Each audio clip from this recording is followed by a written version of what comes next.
What's up everyone, Foulem, your car guy here. In today's video, I'm going to show you how to properly jumpstart your car if your battery is dead.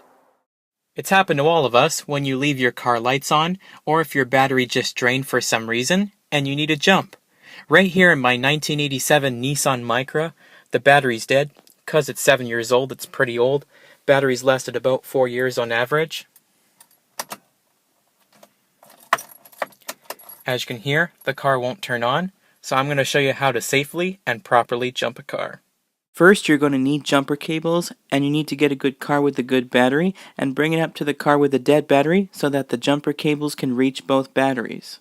When you're jumping your car, you want to make sure the vehicles are separated and don't touch each other when you're doing this. And you want to make sure you take the keys out of the ignition for both vehicles. So here's the engine compartment on my 87 Nissan Micra.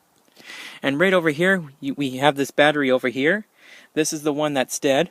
Right over here, you have your positive terminal and your negative terminal right over here. The batteries are usually located right over here on the Nissan Micra models, especially in the 80s. And we're going to go over here to my Chevy pickup truck over here. This is my truck battery. That's the one over here. And over here, you have your positive terminal and your negative terminal right over here. So once you identify that, we'll begin. And now we're going to take both of our leads and attach them to the battery terminal. But first, we're going to take our red lead and attach it to our battery terminal, which is the positive on the dead battery.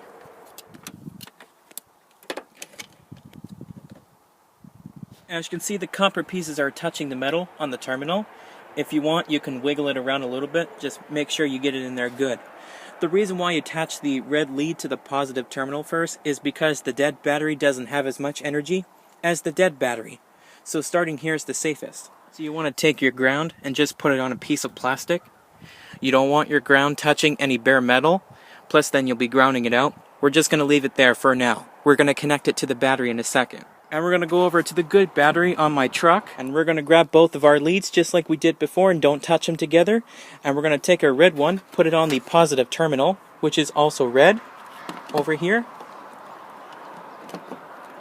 And over here, we're going to get our black lead, and we're going to attach it to our negative side here. So we're going to put this over here. Alright, we got our black lead and our red lead on the good battery attached on my truck. Back at the dead battery, this is the last lead we have to attach, but you aren't going to attach it to the negative terminal. Touching the lead to the negative battery terminal will cause a spark, and these sparks can ignite any fumes from the battery and cause an explosion.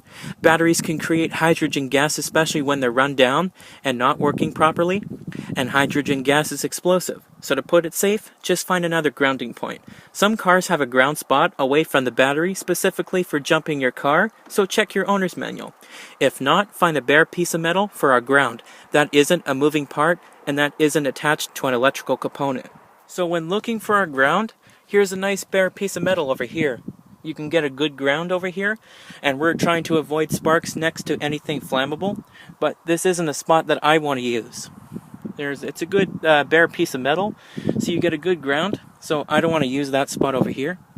So looking over here on the strut tower, over here, there's two of them. They provide a good ground, and they're also bare metal, so we're going to attach it to that. Just clamp right over here, and make sure you get a good connection over here. Oops. There we go. Now we got it in pretty good. And then you're going to start your car with the good battery and let it run for 2 minutes. And then your car's running for 2 minutes, so you're going to start the engine with the dead battery. So we're going to turn on the power inside my Nissan. Hopefully it'll turn on. Yeah, we got power. And now, right away, you want to go and take off the negative terminal first. And if I take this off and it sparks, it's away from the battery which is being charged, at potentially creating hydrogen gas. And if I take off the red terminal first, we can create a spark right here, which is on top of the battery, which wouldn't be good. So we're going to take off the black terminal first. Don't let this touch anything. And we're going to take off our red terminal on the red positive terminal. Make sure these don't touch. And we're going to take off our negative and positive lead off the good battery. And now your car's started, so you're not stranded anymore. Start the working vehicle and let the engine run for a few minutes. If it won't start, make sure that the cables are properly connected and have the good person in the car with the good battery run the engine for 5 minutes. Then try to start your car again. If it still won't start, your battery might be beyond help. If the jump works and your car starts, don't shut off your engine. Drive around for at least 15 minutes to recharge your battery. If the car won't start the next time you use it, the battery isn't holding a charge and needs to be replaced. And then you get that and all you heard is a click. Your battery could be permanently bad. It could be a bad cell in there and could be shorted internally. And before you give up, you want to make sure you get connection on both the positive and negative terminals. Make sure you check the connections on the good battery as well as the dead battery. And when you're getting close to start the car, have the good person in the car with a good battery rev up the engine to about 2000 RPM and hold it there as you try to start the car with a dead battery. This will get the alternator spinning a lot faster so you have more power to start the car. Well everyone, hope this video is helpful. If it is, give it a thumbs up, like, subscribe, favorite. The top tip for this video is, what if you use one of these portable jumpers? These portable jumpers are great to have in your car, plus you don't have to get anybody to help you out, you can do it yourself. One of these jumpers, you have to make sure it's in the off position. There's no sparks or electric current at all, and so you can get both of your leads, and you're going to attach your red lead to the negative, you're going to attach your red lead to the positive terminal, and your black lead will actually connect directly to the battery. But there's no need to connect it to a separate ground like we did when we jumped the car.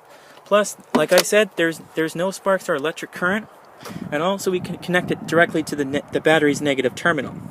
So we're connecting the black lead to the battery's negative terminal, and all you have to do is turn it to the on position, and then you can go start the car. Your car started right up, and then you just switch it off, and then you can just disconnect both the black and red leads, and then you're good to go. 150 years since Confederation, Vancouver has chosen to mark the event by pledging to make 150... A small car is manufactured by Honda. Originally a subcompact, the Civic has gone through several generational changes, becoming both larger and more upmarket, and moving into the compact car segment.